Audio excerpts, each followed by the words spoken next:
इस वीडियो में आज हम समझेंगे डेंसिटी यानी कि घनत्व क्या होता है।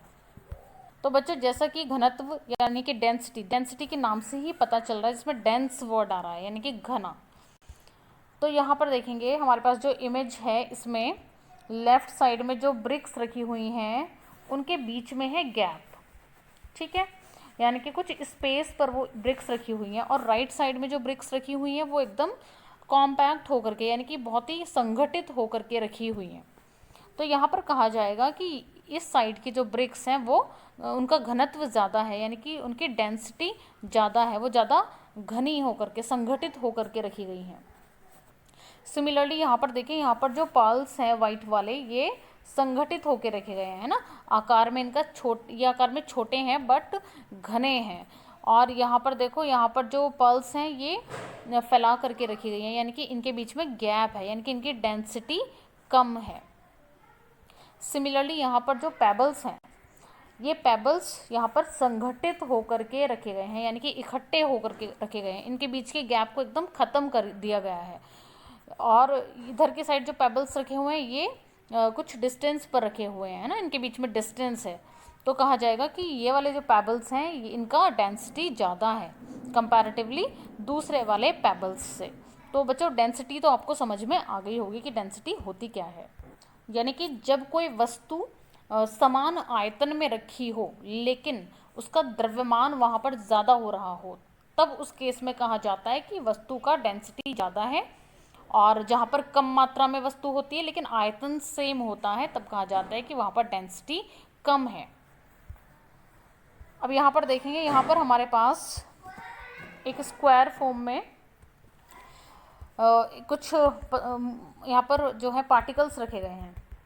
ठीक है, अब ये जो पार्टिकल्स हैं यहाँ पर नंबर में बहुत ज़्यादा हैं और बहुत ही कॉम्पैक्ट होकर के रखे गए हैं।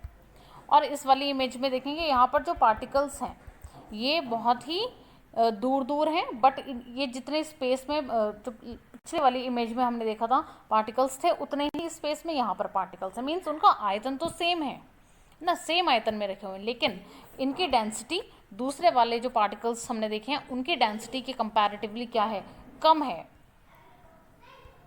ठीक है, अब हम समझते हैं डेंसिटी का फॉर्मूला, यानी कि घनत्व का फॉर्मूला क्या है।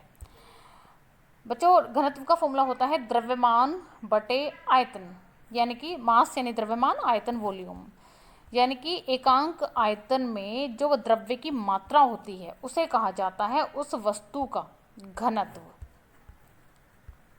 और इसका मात्रक होता है किलोग्राम, क्योंकि मास का मात्रक होता है किलोग्राम और वॉल्यूम का मात्रक होता है मीटर की पावर 3 यानी कि घन मीटर। तो किलोग्राम पर घन मीटर या फिर किलोग्राम मीटर की पावर -3।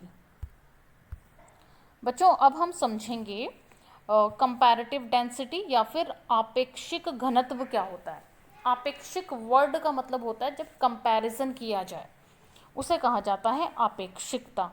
अब यहाँ पर क्योंकि आपेक्षिक घनत्व है, मीन्स यहाँ पर हम घनत्व यानी कि डेंसिटीज़ का कंपैरिजन करेंगे। कंपैरिजन से यहाँ पर मतलब है कि समान आयतन के अंदर जो द्रव्य की मात्रा है वो कितनी कितनी है। तो अगर समान आयतन के अंदर द्रव्य की मात्रा ज़्यादा है तो हम कहेंगे कि उसकी डेंसिटी दूसरे वाले जो भी पदार्थ है उसकी डेंसिटी से ज़्यादा है। ठीक है, अब हमारे पास यहाँ पर 4 बीकर हैं। चारों बीकर में हमने कुछ क्यूब्स डाले हैं। क्यूब्स मीन्स घन डाले हैं, लेकिन वो डिफरेंट डिफरेंट मटेरियल्स के हैं, मतलब वो अलग अलग पदार्थों से बने हुए घन हैं। ठीक है, तो अब हम देखते हैं कि जब पानी के अंदर, बीकर के अंदर घन डाले गए यानी कि क्यूब डाले गए, तो कुछ जो फर्स्ट नंबर का जो क्यूब था, फर्स्ट नंबर का जो बीकर था, उसके अंदर क्यूब हाफ से भी कुछ कम पानी के अंदर जाता है और बाकी पानी के ऊपर तैरता रहता है। सेकंड में हाफ पार्ट उसका डूब जाता है, हाफ पार्ट उसका पानी के बाहर है। थर्ड में उसका वो पूरी तरह से डूबा हुआ है, बट वो उसकी तली में नहीं गया, ऊपर की तरफ ही है। और फोर्थ पार्ट में हमने देखा जो क्यूब है वो बीकर के अंदर तली में जाके बैठ जाता है। तो बच्चों, ऐसा क्यों हुआ? ऐसा हुआ है घनत्व यानी कि डेंसिटी के कारण, कि किसका घनत्व ज़्यादा है।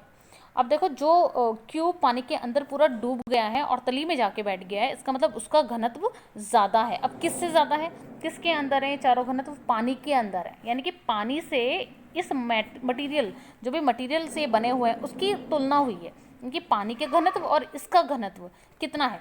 अगर किसी मटेरियल के बने हुए क्यूब या किसी वस्तु का घनत्व पानी के घनत्व से ज़्यादा होता है तो वस्तु पानी के अंदर डूब जाती है, और अगर किसी वस्तु का घनत्व पानी के घनत्व के बराबर है, लगभग बराबर है, तो वो वस्तु पानी में पूरी डूबी हुई तैरती है। और अगर किसी वस्तु का घनत्व पानी के घनत्व से कम है तो वस्तु पानी के बाहर पूरी तरह से या फिर आंशिक रूप से डूबी हुई तैरती है।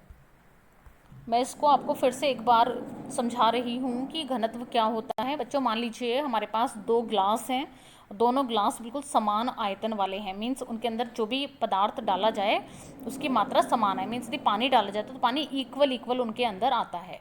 अब मान लीजिए हमने एक गिलास को रेत से भरा और एक गिलास को हमने पानी से भरा, तो बच्चों किसका द्रव्यमान ज़्यादा होगा, कौन ज़्यादा भारी होगा, ऑब्वियसली रेत वाला ज़्यादा भारी होगा। इसका मतलब क्या हुआ, इसका मतलब हुआ कि जो रेत है उसका घनत्व ज़्यादा होता है पानी के घनत्व से, ठीक है। और मान लीजिए हमने दोनों ग्लासेस को लिया और एक गिलास को हमने पानी से और दूसरे गिलास को हमने किसी कॉटन से फिल करा, ठीक है। इस बार बताओ किसका द्रव्यमान ज़्यादा होगा। बच्चों इस बार पानी का द्रव्यमान ज़्यादा होगा, क्यों, क्योंकि कॉटन जो होता है उसकी डेंसिटी पानी की डेंसिटी से कम होती है, ठीक है। तो अब ध्यान रखेंगे कि जिस भी पदार्थ का घनत्व पानी के घनत्व से ज़्यादा होगा वो पदार्थ पानी में डूब जाएगा, और जिस भी पदार्थ का घनत्व पानी के घनत्व से कम होगा वो पदार्थ पानी में तैरता है। और बच्चों पानी का घनत्व होता है लगभग 1000, ठीक है, किलोग्राम पर मीटर क्यूब।